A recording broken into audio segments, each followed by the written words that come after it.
So, pwede kang mag-unlock. Ayan, pwede kang mag-lock.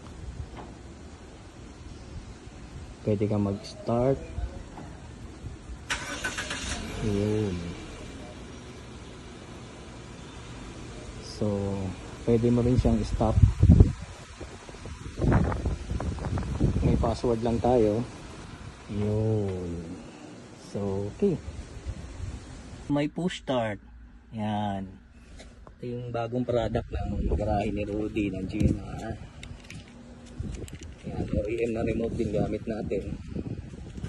So nilagyan ng remote start. Inalagyan na siya ng remote start. So press lang natin ng 3 beses yung unlock.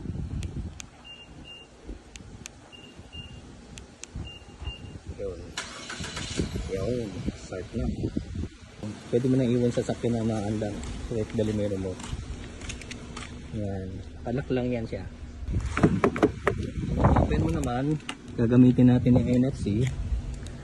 Yan, nakakabit na sa ano niya, sa window. Yan, so unlock na siya. Yan, okay. Pwede kang bumaba, running ang engine. Pwede mo siyang i-lock ulit.